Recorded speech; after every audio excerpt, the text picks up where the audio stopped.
Baby was born premature, addicted to drugs, and abandoned for months. Then her nurse made a decision about her life.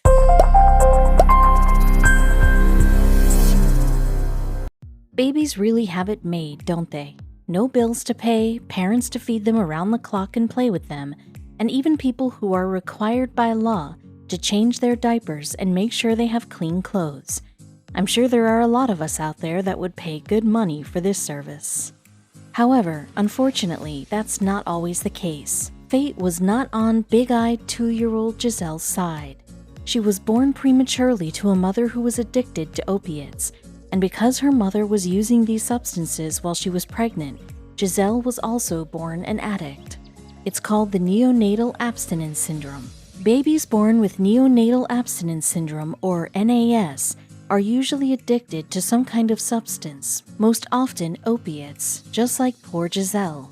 The drugs are transferred to them via the placenta while they are still in the womb. Opiates are a class of drugs made from opium or poppy seeds. They include things like hydrocodone, oxycodone, tramadol, codeine, and even heroin. Even people who are taking pain medicine for a good reason can pass NAS down to their fetuses, so the March of Dimes recommends talking to your doctor immediately if you are on any of them and might be pregnant. Stopping these drugs unexpectedly can be incredibly dangerous for both the fetus and the person carrying it. Once babies with NAS are born, they are in for a very rough time. Not only do they have to deal with the trauma of birth, but they are also going through extreme withdrawal symptoms as the source of the drugs is separated from them. This can cause a number of symptoms such as seizures, low weight gain, breathing issues, and premature birth. It can even lead to more extreme conditions later on in life.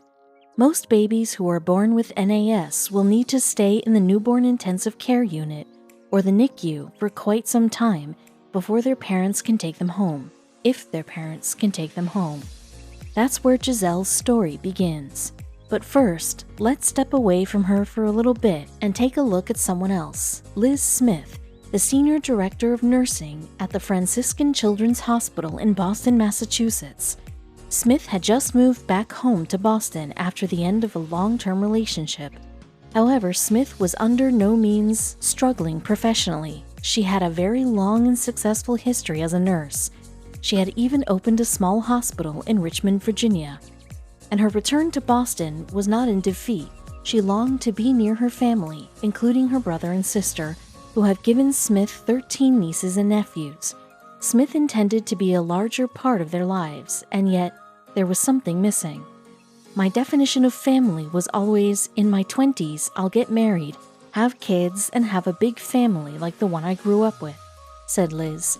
I think a lot of women can relate to the pressure that we feel that there's an order to do things.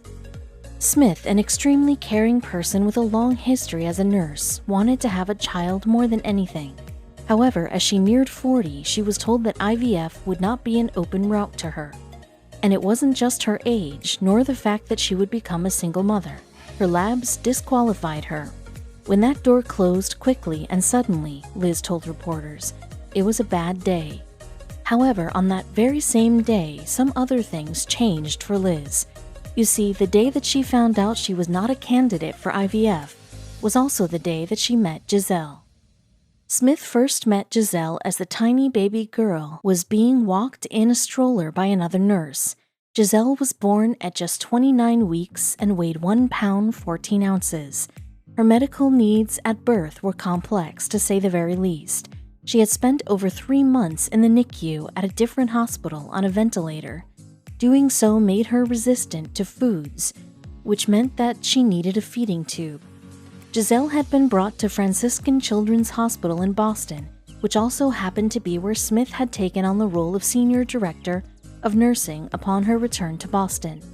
Smith had volunteered at the Franciscan Children's Hospital when she first started her nursing career over 20 years earlier. Now it seemed that she had been led back there for a reason. I went to see her every day, Smith told reporters. It was kind of my reward for a long workday. The pair seemed to bond instantly, and soon everyone was taking note of their unique connection. However, there was something even sadder surrounding the circumstances of this little girl's birth.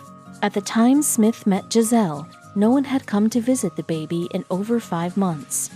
That's right, she was 3 months old when she was transferred to Franciscan Children's, so as an 8-month-old, she hadn't had a visit from anyone, even her parents, in over 150 days. Giselle was lucky enough to have a family of nurses who cared for her, though. Hospital staffers were obsessed with the little girl with the big blue eyes, and for those who knew both Giselle and Liz Smith, things seemed to just click. Perhaps it was fate, perhaps it was intended by whatever forces drive the universe. Maybe it was just luck, or maybe some very important people were looking out for both Giselle and Liz. One nurse in particular asked Smith one day if she had met little Giselle. "I said, no, why?" she said. "She needs a medical foster home, and you two are the perfect pair," Smith told CNN anchors. She later told reporters that as she left the hospital that night, all she could think about on her drive home was, "I'm going to foster this baby. I'm going to be her mother." Liz saw that Giselle was her route to becoming a mother. Not only was she the perfect person to care for the very sick little girl, but she deeply and genuinely started caring for Giselle from the moment that she had seen her. However, it wasn't going to be easy. She required nearly full-time care. When Liz first brought Giselle home, she was being fed through a gastrostomy tube, 16 hours a day. One night, she was hooked up to the feed, and the thought went into my head of losing her. It made me sick to my stomach, she told reporters. I had to go there in my mind because it was still a reality, but it made me sick to my stomach. You can't just love a certain percentage. You have to give it your all. There was no one in the world more suited to caring for Giselle during that difficult time in her life. After all, Smith was the senior director of nursing at the Franciscan Children's Hospital. She had over 20 years of nursing under her belt, and while she was single, her home life was steady and secure enough for a child, even one as sick as this little girl. And with 13 potential cousins, it's safe to say that she would go from being the infant no one visited to the absolute belle of the ball. Smith had a big family at home ready and waiting to take this very special little girl home. However, that was still a long way off. While Giselle's parents hadn't come in to see her in a long time, they still had parental rights to the little girl. Just because a baby is born with drugs in her system doesn't mean that she is immediately put into foster care. In fact, this occurrence happens a lot more often than you'd probably think. About 1 in 20 pregnant women use illicit drugs. In New England, where our story takes place, it's uncommonly likely. After all, New England is the ground zero for Americans' heroin issues. It is a very delicate subject and a little difficult to deal with from a legal standpoint. The use of drugs during pregnancy is called fetal assault. The law says that a woman who gives birth to an infant that has drugs in its system should be treated as a drug addict, not as a criminal.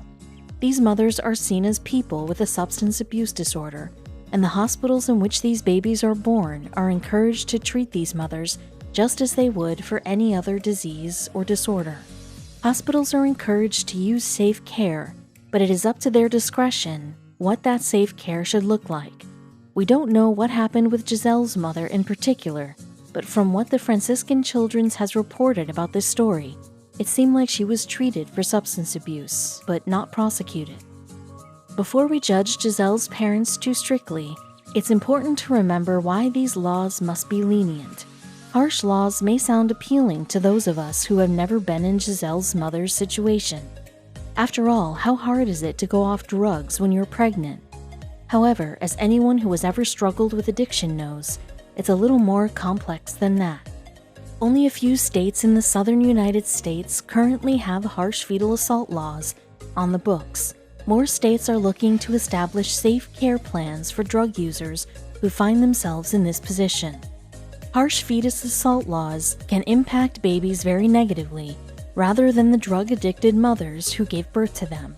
Pam Baston, the co-founder of a consulting firm specializing in alcohol and drug abuse treatment, is an advocate for safe care laws over fetal assault laws. She mentions the fact that harsh laws mean people in tight and bad situations might lie to their doctors, causing even more harm.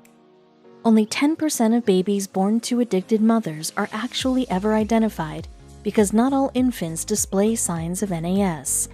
These can include things as simple as yawning and stuffy noses, all the way to much worse symptoms like tremors, sleeping disorders, and seizures.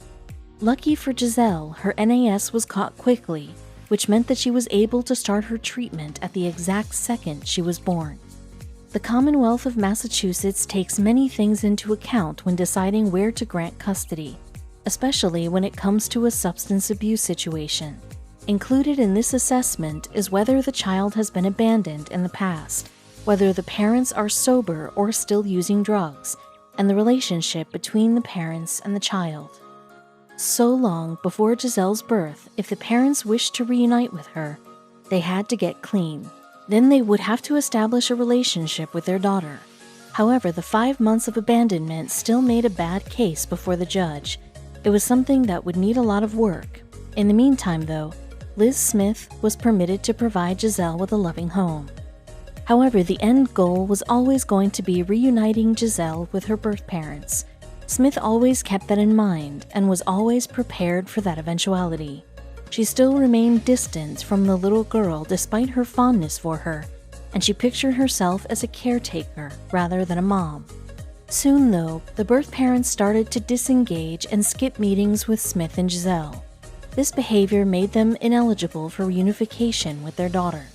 After Giselle had been with Smith for over 9 months, the state of Massachusetts terminated the birth parents' right to their daughter. Giselle was officially eligible for adoption. Smith actually had a rough time with this, calling that day sad and emotional. Giselle had become such a big and important part of her life that it was very difficult to watch the two people who should have cared for her disengage completely. And yet it was also a chance for both Smith and Giselle. No one could possibly take better care for Giselle than Smith, and Smith had always wanted to be a mother. It was truly beautiful to see that these two souls, separated by 40 years, had become so close instantly, and that everything fell right into place for them to be together as mother and daughter. Giselle's birth parents had the right to appeal the state's ruling within 30 days. However, they did not. Whether this was due to their own personal issues or the fact that they were genuinely concerned not to be capable of caring for her and knew she was in good hands, this made everything suddenly feel real for Smith. The day I got the phone call with the adoption date was the day that I was jumping up and down, Smith told MSN. They said October 18th, and that's my grandmother's birthday, and I just started crying. However, it still took until that very adoption day for Liz Smith to sink everything in. When the judge referred to her as Mom, that's where I realized I was a parent. It was easy to see that Giselle couldn't wait to officially be Smith's daughter. Wearing a giant smile beneath her big blue eyes in the courtroom, she clung tightly to the woman who had always been a mother to her in everything but name. As the judge said, when a judge walks in the room, everyone stands out of respect. But today I stand in respect for you, Liz, because you deserve the respect from this room. A birthing day is a miracle, but adopting a child from miles away is destiny. That's what brought you two together. At long last, Giselle Catherine Smith was ready to go home. It was very hard to picture the sick little girl in the image below. Now, Giselle is a vibrant, healthy, and beautiful toddler. She has appeared alongside her mom on multiple news programs ever since the news of her adoption got out, and she doesn't seem at all like a baby who spent her first several weeks alone and sick. She's a spitfire just like any other 2-year-old, with big, beautiful blue eyes and furiously curly hair. In an interview with Franciscan Children's, Liz said, "If you told me a year ago she would be asking for pizza, I would not believe you. She's doing remarkable. It's just a slow progression, but in the right direction." Both Giselle and Smith got a lot of attention in the news once the word spread about the sick little girl's adoption. Everyone from CNN, CBS, BuzzFeed, and even Fox News wanted to have the sweet and mischievous Giselle on their programs, and mother and daughter were only too happy to share awareness of NAS and the beautiful story of Giselle's adoption. They even appeared on the show Today, where Giselle was adored by all the hosts. Their most recent achievement, Giselle has started to eat food. She still relies on her feeding tube, but she has developed a taste for avocados and pizza. It's pretty easy to tell that these two are positively smitten with one another. A caretaker her whole life, Liz Smith was born to be a mother. It might have taken a while for her to get there, but she's all the richer in experience for it. And the formerly frail and tiny Giselle has found a home where she will always be cared for. Giselle and Smith are both so lucky to have found each other. After 533 long, intense days full of fear, sickness, but above all joy, mother and daughter couldn't be happier. They have built a family from two very deep and hurtful tragedies, and because of this, their family bond will always be strong.